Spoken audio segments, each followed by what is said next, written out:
jerseys ripped in half. On the other side right there.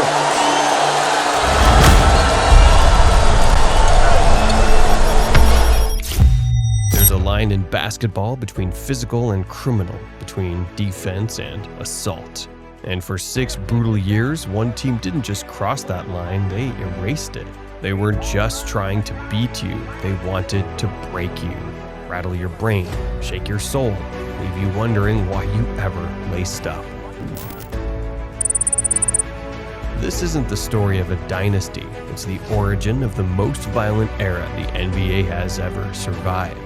This is the team that made Michael Jordan bleed and cry in defeat 3 times, that made Magic limp and made Larry Bird sing.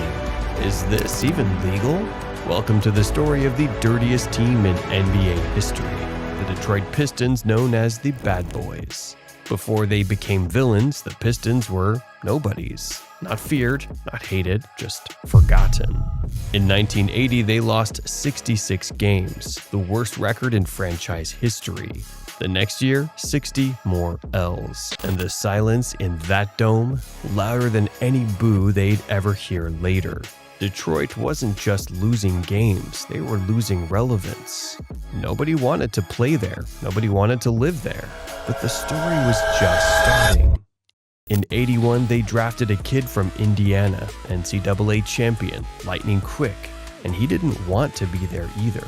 Isaiah Thomas tried to tank the interview, sabotaged his own shot. But Jack McCloskey, Trader Jack, saw right through it. "You're gonna love it here," he said. And whether Isaiah believed it or not, he showed up and balled out. 18 more wins in his rookie season, a spark in a city full of smoke. Next came the big man no one liked, but everyone remembered, Bill Laimbeer. Tough, technical, and built like a brick wall. McCloskey saw him fight in a meaningless game and said, "That's our guy." And just like that, the soul of the Pistons had its spine. Isaiah and Laimbeer became the engine, but Detroit still couldn't get it done. So Trader Jack pulled the next trigger. He fired the coach and hired a man who'd change everything. Chuck Daly didn't yell. He didn't need to. He had a vision, and the Pistons had the pieces.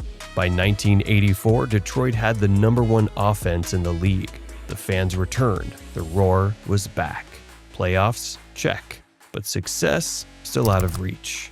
Bernard King cooked them in the first round, averaged 42. To the baseline, he put the shot. Super move by King. Plays his spin move. Bernard King once again. Release on his post-up. We're one of the quickest releases. Pulls the trigger. Boom! Bernard King on the run. A reminder, offense wasn't enough. They needed something meaner. The Pistons had learned how to score. Now, they were about to learn how to hurt. Detroit had the firepower, but they still didn't have the edge. That would change fast. The Detroit Pistons select Joe Dumars. In '85, they drafted a quiet assassin named Joe Dumars. A rookie with the heart of a vet and defense sharper than a switchblade. A day later, McCloskey pulls another move, traded for Rick Mahorn, a human brick with elbows that whispered death. Got some screen, he's flat on the floor. Mahorn didn't guard you, he hunted you. By '86, the pieces were there, but the playoffs, still pain. Bounced early by Atlanta. Most franchises hit panic mode, blow it up, fire the coach. Not Detroit. Daly didn't panic. McCloskey didn't flinch. They doubled down. The next draft, they went feral. Picked up John Sally, a 7-footer with bounce and bite, and a 25-year-old janitor from southeastern Oklahoma, Dennis Rodman.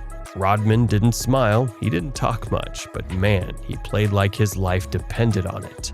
And in Detroit, that's all you needed. Suddenly, this wasn't a basketball team, it was a cage match in jerseys. And then came the mistake. Game 5 Eastern Conference Finals. Pistons up 1, 5 seconds left. Ball in hand, and then heartbreak. Larry Bird snatches their soul. The Celtics win. The Pistons collapse. Next game, Robert Parrish clocks Laimbeer to the floor. No call, just cheers. The league wasn't just fighting Detroit, they were cheering for their pain. But Detroit didn't whine, they didn't cry, they remembered. And they built a wall. The Celtics embarrassed them, Birds stole their crown, and the refs, they swallowed the whistle. Detroit got the message, loud and clear. This league doesn't reward nice guys. So in 1988, Chuck Daly flipped the system. No more gentlemen's basketball. We have been aggressive offensively or defensively. Let's go. It was time for 94 feet of pain. Most teams let you cross half court untouched. The Pistons, they hit you before you even dribbled. They weren't trying to play defense. They were trying to disrupt your nervous system. And it worked. Detroit won a franchise record 54 games. Packed out the Palace with 25,000 screaming lunatics. And they didn't just beat teams, they bullied them. And no one bullied better than Bill Laimbeer, the king of cheap shots, master of the accidental elbow, the NBA's most hated man, and he loved every second. They weren't breaking the rules, they were dancing on the edge of them. Before every game in Boston, Laimbeer walked out first, stood on the leprechaun logo, and spit on it. This wasn't basketball anymore, it was psychological warfare. And it paid off. They finally knocked off the Celtics in 6. The East was theirs. Finals, Showtime Lakers, Magic, Kareem, Worthy. Detroit didn't care. In Game 6, Isaiah stepped on Michael Cooper's foot and snapped his ankle. Couldn't stand, couldn't walk, so he hopped. On one leg, Isaiah dropped 25 points in the third quarter alone, 43 for the game. One of the greatest final performances ever. With 30 seconds left, Pistons were up 1. Kareem goes for the skyhook. Laimbeer barely touches him. Whistle blows. Phantom foul. Kareem hits both free throws. Lakers win by 1. Game 7, another close loss. Season over. But the pain was different this time because the NBA made a mistake. They didn't just let Detroit get close, they gave them a reason to get even. The NBA wanted style, they got smoke. In 1989, the bad boys came back, pissed off and fully loaded. Rodman was everywhere. Dumars was suffocating. Laimbeer was still Laimbeer, just with more ammo. Detroit led the league in wins, 63 of them, second best defense in the league. And they didn't just beat teams, they embarrassed them. First, they swept the Celtics. Bird watched it all unfold, couldn't do a thing about it. Then came Milwaukee, another sweep, another body count. And then Michael. The Bulls were younger, faster, hungrier. But Detroit had something Chicago didn't, a rulebook with Jordan's name on it. The Jordan rule's a defensive war plan written in pain. If he drove, hit him. If he pulled up, crowd him. If he rose for a dunk, make sure he landed hard. They didn't want to stop him, they wanted to wear him down, and it worked. Pistons took the Bulls out in 6. Another ticket punched, another body buried. Finals again, but this time, no mistakes, no mercy. The Lakers fell apart, Magic's hamstring gave out, Kareem was running on fumes. Showtime canceled. 4 games, 4 wins, sweep. The Detroit Pistons were NBA champions, not in theory, not in fantasy, in real bloody bruising reality. The next year, Mayhorn was gone. Expansion draft, just like that, but Detroit didn't flinch. Rodman stepped up, earned his first Defensive Player of the Year, and the bad boys still rolling. Another round with the Bulls, another beatdown. Jordan got bruised, Pippen got bullied. Then came Portland in the finals, a tough team, deep, resilient. But Detroit was just meaner, smarter, colder. Every game was close, but the Pistons kept breaking hearts. Series 4-1, back-to-back champs. They didn't just win rings, they took them, with bruises and blood and broken rules. You can bully the league for only so long before the league hits back. By 91, Detroit wasn't just defending titles, they were defending age. Limping toward a three-peat with battered knees and fading speed. The regular season, still strong, 50 wins. but the aura was cracking. They scraped past Atlanta, slipped past Boston, but waiting in the East Finals was payback in human form. Michael Jordan, stronger, sharper, no longer just trying to beat Detroit, he wanted to end them. Game 1, Bulls blowout. Game 2, more of the same. By Game 4, it was a massacre.